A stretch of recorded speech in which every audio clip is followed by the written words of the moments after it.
yo creo que hay momentos en la historia en que se producen declaraciones que marcan de alguna forma el cierre o el inicio de una era, ¿no? Se habla mucho que estamos en un nuevo paradigma, digamos, caracterizado por la digitalización, ¿no? Por la transformación digital, y el segundo por la crisis climática. Y quizás el año 23 y esta declaración de Naciones Unidas, con algunas declaraciones sumadas, algunas declaraciones del propio secretario general, dramáticas, ¿no? Con sentido de urgencia, creo que abren una era en la cual hay que reconfigurar la idea de progreso. La tesis central un poco del libro es que el futuro no tiene por qué ser un lugar distópico, es decir, un lugar peor, porque tenemos delante nuestro una crisis climática. En todo caso, dependerá de lo que hagamos hoy. Podrá ser mejor o ser peor, ¿no? Estamos presionados, pero hay una oportunidad de nuevo progreso. Las sociedades se mueven por dos vectores, o el miedo o la ilusión, ¿no? La expectativa de que el futuro puede ser mejor. Y estamos en un momento en que tenemos que decidir si queremos verlo como una oportunidad, a pesar de las dificultades que hay, o nos dejamos llevar por estos mesías, ¿no? del viejo mundo, ¿no? que proponen volver al viejo mundo, el retardismo climático, el negacionismo climático. Por lo tanto, el año 23 marca un poco esa época de este nuevo combate de ideas y de sociedad, ¿no? Aparte vos marcás tres opciones, ¿no? Como si fuera, es decir, una es bajar los brazos, la otra dejar las circunstancias en manos del mercado, del avance tecnológico, y otra es, bueno, tratar de hacer algo para mitigar por lo menos los efectos del cambio climático, ¿no? Y darse una nueva gobernanza. Después vamos a hablar de nueva gobernanza, pero en principio como estas tres opciones, ¿no? Efectivamente. Y dentro de esas tres, bajar los brazos, yo creo que no es una opción para aquellos que pensamos que hay una, ¿no? que siempre hay una oportunidad, ¿no? Cito en la entrada del libro una cita de Willy Brandt, ¿no? Del gran líder socialdemócrata alemán, que decía: una situación es desesperada cuando empiezas a creer que es desesperada, ¿no? Entonces, no estamos en una situación desesperada. Hay un sentido de urgencia, pero no estamos en una situación desesperada. Tenemos herramientas tecnológicas que nos pueden ayudar, pero ese segundo ámbito, digamos, la tecnoutopía, ¿no? La tecnología nos va a salvar, ¿no? Tampoco es cierto, ¿no? Por lo tanto, ni bajar los brazos, ni pensar que la tecnología nos va a solucionar el mundo de mañana. Por lo tanto, solo queda una opción, que es construir nuevas coherencias. Trabajar la transición, ¿no? Trabajar la transición porque todavía es posible minimizar los efectos. Trabajar la transición en una triple dimensión. Con una dimensión económica, es decir, hay una oportunidad. O sea, invertir en sostenibilidad es un buen negocio. O podemos hablar de eso. Y tiene que ser un buen negocio no para algunas empresas, sino para el conjunto de la sociedad. También para desarrollar nuevos empleos, etc. Por lo tanto, competitividad y oportunidades. La segunda es sostenibilidad, porque nuestros ecosistemas los tenemos que proteger, por una cuestión de salud, de calidad de vida en las ciudades, en el campo. Y la tercera es la equidad, es la cohesión social.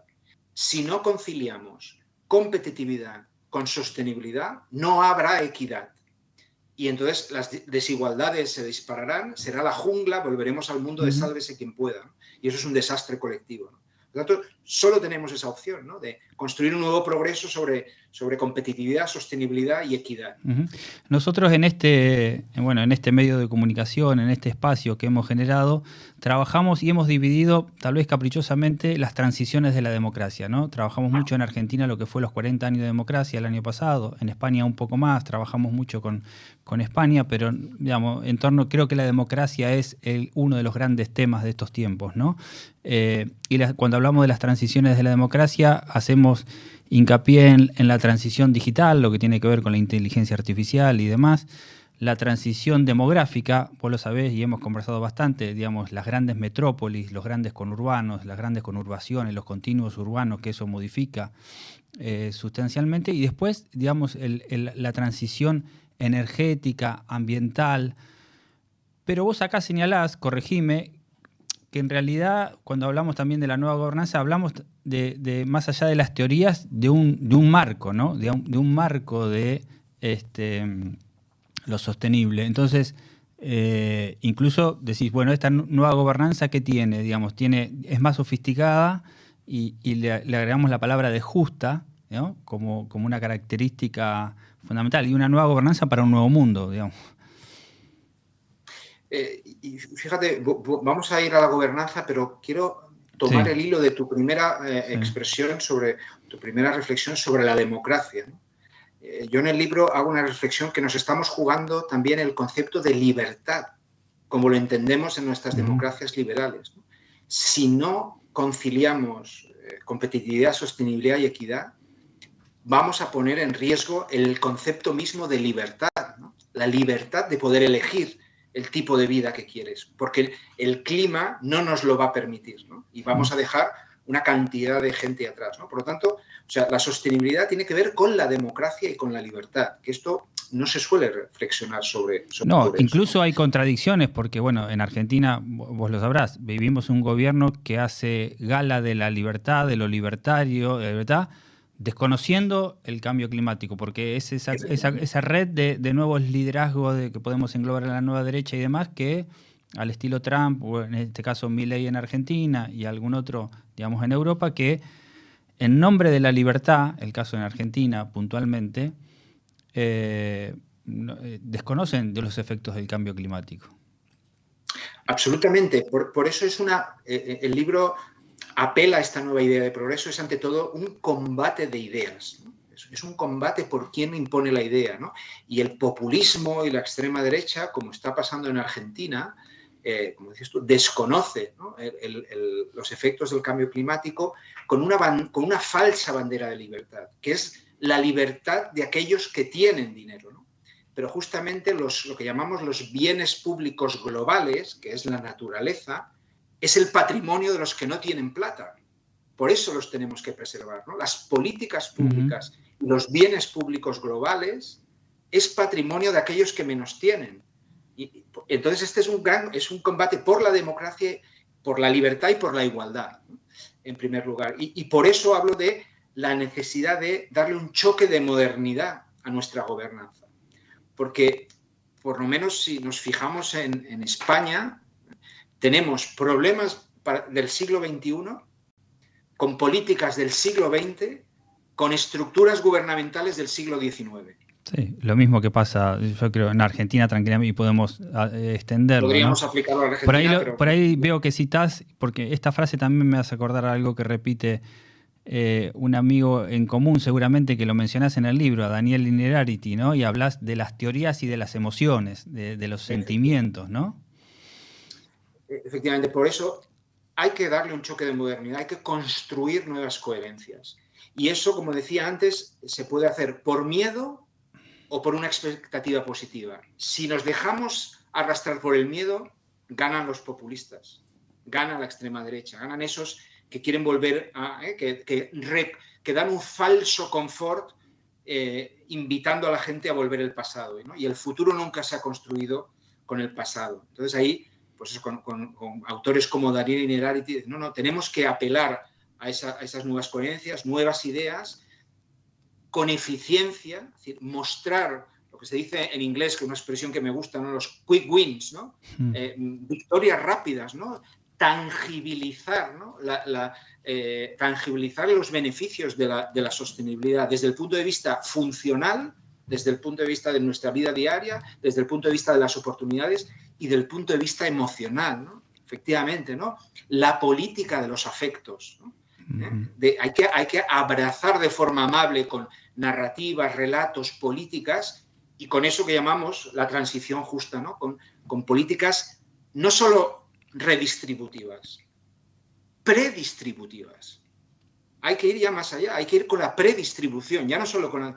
Por eso también es un combate contra el fuego amigo, ¿no? Claro. Aquellos decrecentistas. Y es importante, ¿no?, lo que señalas de la tangibilidad, porque si no queda como una abstracción, ¿no? Bueno, algo que en definitiva está bien, es como inevitable en un punto, va a pasar igual, o de todos modos no me afecta tanto ahora, en mi vida de ahora, ¿no? Entonces, bueno, miramos para otro lado. Y ahí en el libro intento poner ejemplos muy concretos, ¿no? De sociedades y ciudades que han apostado por la sostenibilidad hace muchos años, y como ya tenemos datos que nos muestran cómo la sostenibilidad es rentable económicamente porque da nuevas oportunidades de empleos verdes, de inversión. Es decir, hay que recordarle a la gente, o sea, tenemos hoy en día el paradigma como las empresas que ganan más plata o les va mejor son las tecnológicas. Pero no se suele recordar que las empresas que apostaron por la sostenibilidad ya hace unos años, unas décadas, están teniendo crecimientos similares a las empresas tecnológicas. Es decir, las empresas que apostaron por la sostenibilidad son muy rentables. El reto está en que las pequeñas y medianas empresas las ayudemos a transitar hacia la sostenibilidad, que necesitan una ayuda porque no tienen mayores recursos. Eso en el ámbito de las empresas, pero en el ámbito de los territorios, de las ciudades, hay ciudades que ya demuestran no solo en la mejora de la calidad de vida, sino que atraen inversores, atraen talento, perdón, porque el talento quiere vivir en ciudades saludables. Y el talento atrae inversiones. Y además también está demostrado con estudios cómo aquellas ciudades que han apostado por zonas verdes son ciudades más seguras, ¿no? Ahí en la Argentina, por ejemplo, hay alguna ciudad amiga, ¿no? Que tiene algunos graves problemas de seguridad, ¿no? Sí. Es un tema muy complejo, pero cuanto más verdes, que hablas de Rosario, más sostenibles, cuanto más sostenibles, más seguras son las ciudades. Sí. O sea que incluso la sostenibilidad es una palanca para mejorar la seguridad ciudadana. Bueno, y ya que tomás el tema ciudades, se me ocurren dos cosas, vos que lo has estudiado mucho, que lo estudias mucho. Uno, esto del auge también de la vida en proximidad, ¿no? De la teoría de los 15 minutos, o de, bueno, nada, que ayuda en cierta medida a mitigar un poco los efectos del cambio climático, ¿no? A ayudar.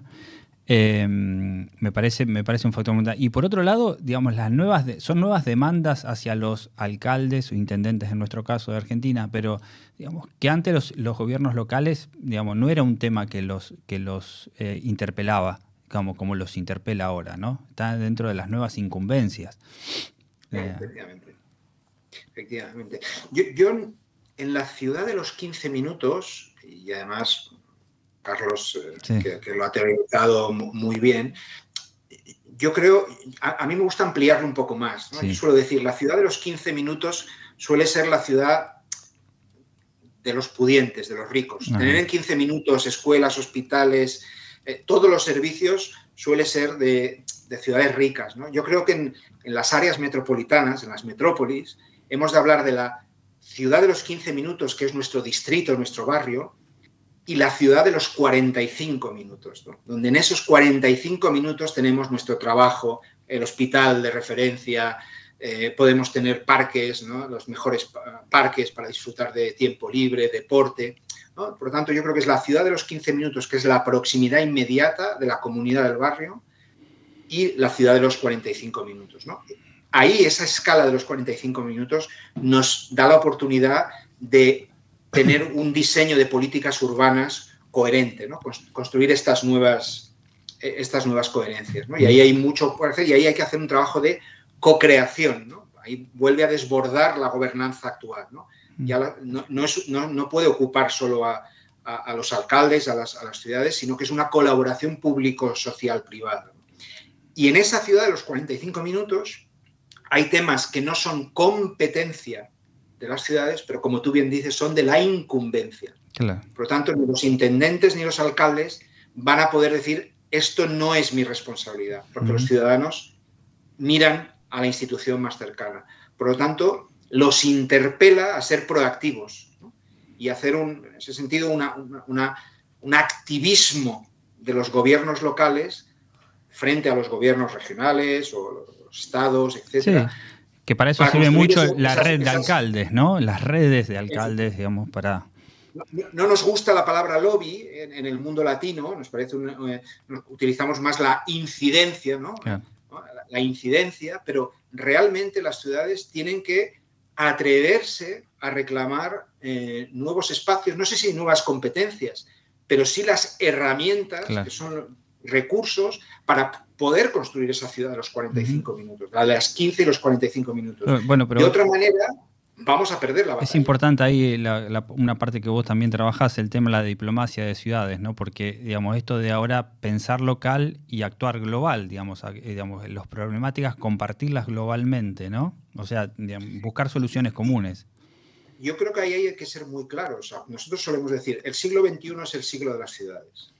Cuando una empresa piensa en invertir, no piensa en la Argentina, no piensa en España.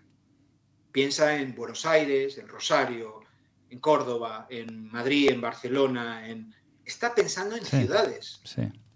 Se ha acabado eso. Evidentemente el contexto es el país, el contexto regulatorio, las facilidades, la fiscalidad. Pero es el territorio. Nosotros los vivimos en Argentina cuando tenemos ese problema de que los jóvenes, muchos, emigran hacia España, por ejemplo. Dicen, no, bueno, ahora es Valencia, bueno, no, ahora es Málaga, antes era Barcelona, o es Madrid, porque la innovación en Madrid, o porque Málaga esto, porque, digamos, ya no se habla de España, digamos, se habla dónde conviene, dónde está la oportunidad. Y las marcas país, la marca país tiene que apalancarse hoy de las buenas marcas ciudades, y las marcas ciudades potentes son aquellas que integran el vector de la sostenibilidad. Es decir, que esto lo hablamos en algún podcast anterior, todas las ciudades tienen que volver a repensarse y a contarse.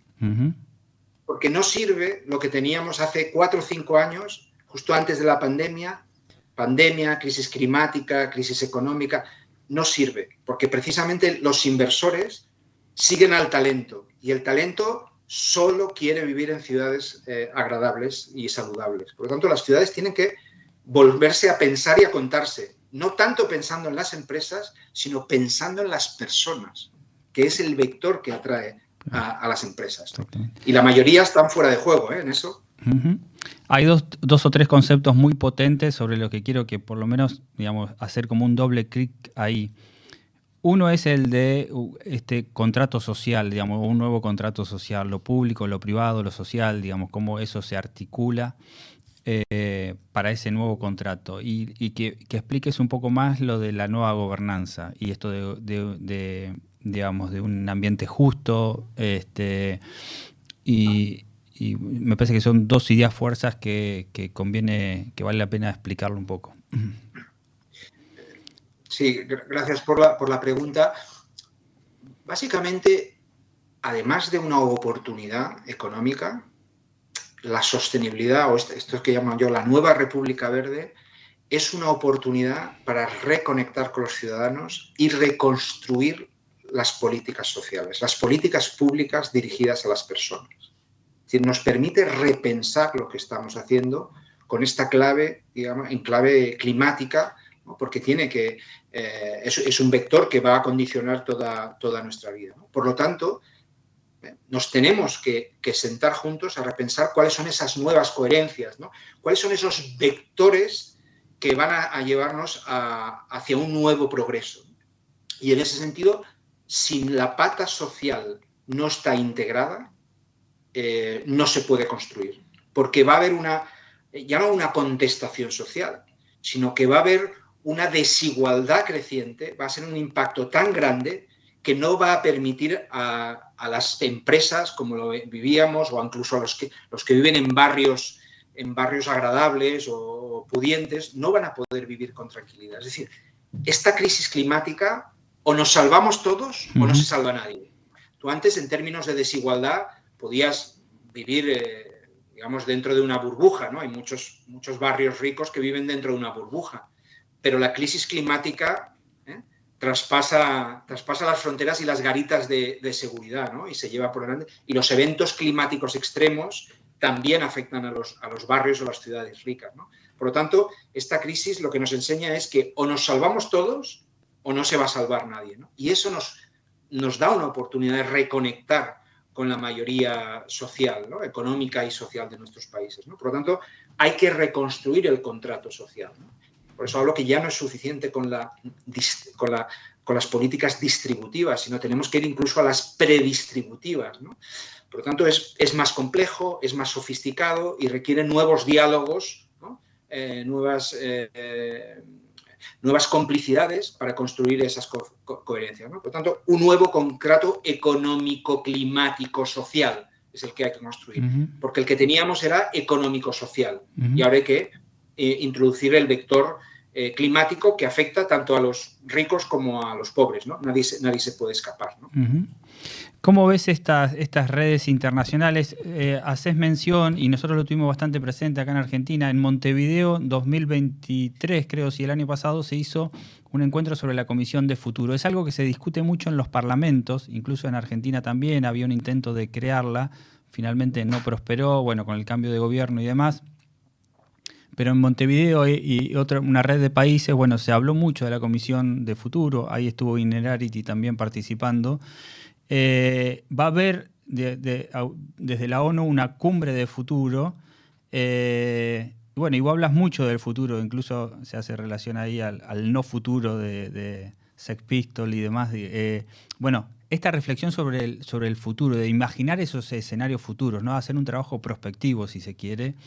Y hay desde distintos ámbitos institucionales y a nivel global, digamos, esa preocupación por trabajar los temas del futuro, que son temas actuales, pero del impacto futuro, digamos, de abordarlos y no, un poco lo que hacías mención al principio, no seguir trabajando con instituciones del siglo XIX y XVIII, ¿no? Para afrontar los nuevos temas. Entonces, ¿cómo hacemos para que esas instituciones, digamos, se preocupen por ese futuro? Eso conecta con lo que me preguntabas antes sobre la nueva gobernanza. Yo en el libro soy un poquito crítico con la prospectiva, ¿no? Le dedico ahí un capítulo, ¿no? Porque es una política del siglo XX, ¿no? Es decir, lo hacían las grandes consultoras, ¿no? Vamos a hacer prospectiva y las ciudades y los gobiernos hacemos nuestros planes estratégicos, ¿no? Pero tampoco se puede, claro, no se puede planificar como se planificaba antes, digamos, ¿no? Con la aceleración del cambio, digo. Efectivamente. Entonces, de hecho, si nos fijamos hace 4 años, el informe de riesgos globales que publica el Foro Económico de Davos, hace 4 años, hace 3 años, el clima no estaba entre las 10 prioridades. Hace 4 o 3 años no estaba. Y hoy, de los 10 primeros temas, 7 prácticamente tienen que ver directa o indirectamente con cuestiones climáticas, ¿no? Los riesgos climáticos para la economía, para la sociedad, para las infraestructuras, etcétera, ¿no? En apenas 3 años, ¿no? Es decir, la prospectiva nos tiene, evidentemente hay que identificar los posibles escenarios, pero lo más importante que defiendo yo en el libro es que tenemos que preparar nuestras sociedades para gestionar los shocks sistémicos, porque hemos visto que vienen cada pocos años y van a volver a venir, ¿no? La recurrencia. Tenemos y eso que se llama la resiliencia, ¿no? De nuestra sociedad, la resiliencia económica, social, medioambiental. Pero prospectiva sí, pero cuidado con ponerlo todo en escenarios que luego no son los escenarios que tenemos. Hemos reservado recursos para ellos y los procesos administrativos de los gobiernos no lo son lo suficientemente ágiles para dar respuesta a los shocks sistémicos. Es decir, esta nueva gobernanza tiene que aprovechar eso que yo llamo la fortaleza de los vínculos débiles. Y alguien puede decir, esto es una contradicción, ¿no? Es precisamente aprovechar, ¿no?, todo ese trabajo en red, la sociedad red, acostumbrarnos a tener mesas de diálogo abiertas para de una forma ágil tomar decisiones rápidas ante las situaciones que tenemos delante de nosotros, que normalmente son shocks que no estaban previstos por la prospectiva. Por eso esa gobernanza ya no es una gobernanza gubernamental solo, es una gobernanza que tiene que incorporar la colaboración público-privada y ir un paso más allá, la público-social-privada, en espacios abiertos. Y eso hasta ahora, no, salvo excepciones muy honrosas, no lo tenemos. Hay gente que dice, eso solo se puede hacer a escala pequeña, pequeños grupos. Pero hoy en día la tecnología nos permite, y ahí cito a algunos autores y algunos libros muy interesantes, cómo aprovechar la escalabilidad de la tecnología para tomar decisiones colectivas escuchando y haciendo participar a mucha más gente, ¿no? Lo que se llama la inteligencia colectiva, ¿no? La inteligencia distribuida pero conectada, y eso nos lo ofrece la tecnología, ¿no? Entonces, es decir, bueno, por eso es una gobernanza sofisticada. Quien diga que tiene la solución, esto es fácil, echémonos a temblar. No, porque si lo llevamos tan... significa que tenemos que hacer las cosas de otra manera, con agilidad, preservando los check and balances, ¿no?, de la democracia, pero siendo capaces de responder de forma eficiente, insisto, a shocks sistémicos que no sabemos cuáles son, pero que van a venir, como sí. nos ha demostrado la historia reciente. Es un cambio de paradigma porque, digamos, incluso lo llevamos al tema de las ciudades otra vez, que sirve para ejemplificar. No existe más el planificar la ciudad, digamos. Entonces, decir, bueno, no planificamos nada, planificar la ciudad a 5 años, a 10 años, cuando no sabemos que el cambio que se va a producir en 5 años va a ser, difícilmente podamos tomar dimensión hoy, ¿no? Entonces, ¿cómo se trabaja eso? ¿Cómo se trabaja en este nuevo contexto? Ahora bien, en las ciudades, y ahí un poco quizás la experiencia de Barcelona nos ha enseñado que una buena planificación urbana te da una ventaja. Pero en Barcelona también estamos aprendiendo que esta disciplina del urbanismo, que es excelente en Barcelona, si es rígido, si no es flexible, tampoco es adecuado, ¿no? Por lo que tú estás comentando, ¿no? Porque los acontecimientos, ¿no?, las sociedades y el mundo se mueven muy rápido. Entonces, tienes que saber, ¿no?, como cuando sabes a navegar, tú sabes a qué puerto quieres dirigirte, pero a lo mejor no va a ser en línea recta, vas a tener que adecuarte, que ser resiliente ante los acontecimientos, ¿no? Sí, sabiendo dónde quieres ir, ¿no? Menciona un tema que no está bueno opinar desde afuera, vos lo conocés mejor, pero no sé, supongamos Barcelona, bueno, hagamos una ciudad turística y demás, que venga mucho turismo y lo otro. Después surgió Airbnb, surgieron otras cosas, generó un problema de vivienda, digamos, seguramente cuestiones que no estaban contempladas, plataformas digitales y demás que no estarían contempladas cuando se planificó determinada cosa. Y eso va a pasar todo el tiempo, ¿no? Entonces, digamos... En el libro pongo como ejemplo, ¿no?, y algunas veces he tuiteado, decir, ¿existe la ciudad perfecta? Y de hecho en el libro lo cito, hay 100 proyectos de nuevas ciudades hechas desde cero en el mundo, algunas de ellas faraónicas, ¿no? En Egipto, en Indonesia, en Arabia Saudí, bueno, podemos citar muchas, ¿no? Prácticamente las ciudades inteligentes, las smart cities, los coreanos que han metido mucha plata y ninguna funciona. Porque la ciudad, como hemos hablado muchas veces, es un organismo vivo que se tiene que adaptar a la realidad, ¿no? Y esta planificación perfecta de la ciudad va a ser así. Y luego eso no sirve, ¿no?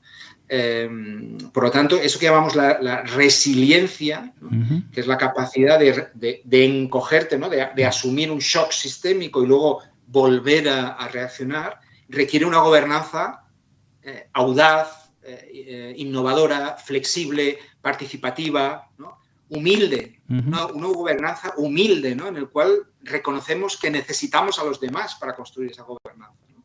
Y esa humildad no siempre está presente ni en los gobiernos, ni en las empresas y también en la sociedad civil, ¿no?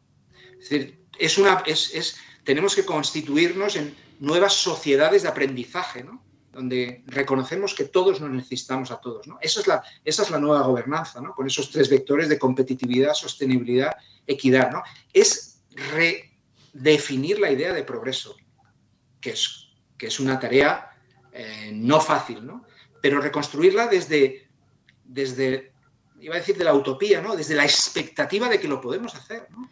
Movilizar los marcos mentales de la gente, que se puede hacer. Tenemos ejemplos en muchos sitios. Lo que tenemos es hacer ese catálogo de buenas prácticas y adaptarlo a nuestra realidad, ¿no? Y no bajar los brazos. No podemos permitirnos decir, no vamos a llegar. En el momento que empecemos a pensar eso, dejaremos de llegar, ¿no? Y hay fuerzas muy poderosas que están pensando en bajar los brazos, ¿no?, o tratando de que se bajen los brazos, que no importa, que lo que importa es, bueno, el extractivismo, digamos, de hecho hay encuentros, está tomando cada vez más volumen, me parece, los encuentros de los billonarios, magnates y demás. De hecho, el presidente argentino acaba de viajar también a uno de esos encuentros, donde se desconoce esta situación. Se trata de no mirarla, ¿no? Pero también tenemos un riesgo, tenemos claro, por así decirlo, el enemigo, ¿no? Que está enfrente. Pero también podemos morir por fuego amigo, porque hay gente con buena voluntad que dice, la solución es el decrecimiento. Claro. ¿No? Esos movimientos progresistas, que compartimos muchos valores, ¿no? Pero sin proponer un modelo alternativo, ¿no? O sea, el decrecimiento nos lleva a un escenario de más desempleo, de más, ¿no? No justo. Entonces, y entonces en el libro también defiendo con datos cómo es posible no obsesionarse con el crecimiento, pero que el crecimiento permite descarbonizar las sociedades. España el año pasado creció un 2,5% y redujo un 7% las emisiones, sin apretar el acelerador. Es decir, que se puede hacer, ¿no? Sobre todo porque le hemos dado mucho foco a las energías renovables, ¿no? La descarbonización, ¿no? Por eso tenemos que dar datos, es decir, este mantra de que solo decreciendo reducimos emisiones no es cierta. Entonces también tenemos que combatir a los amigos de la izquierda o la extrema izquierda que con buena fe, insisto, con buena fe, le están haciendo el juego a aquellos que se reúnen. Hace falta predicar. Bueno, y el libro va a ayudar mucho seguramente. No sé si tendrás instancias de presentaciones y demás, pero supongo que el libro será un material de discusión y de reflexión súper interesante. Ahí estamos, en eso estamos. Una modesta contribución a... Sí. Eso no deja de ser un poco un activismo, ¿no? Una rebeldía de... como apelando a Willy Brandt, decir, no estamos en una situación desesperada, no aceptemos ese mantra. Hay una idea de progreso bonita que defender, es una batalla que vale la pena dar y que la podemos ganar.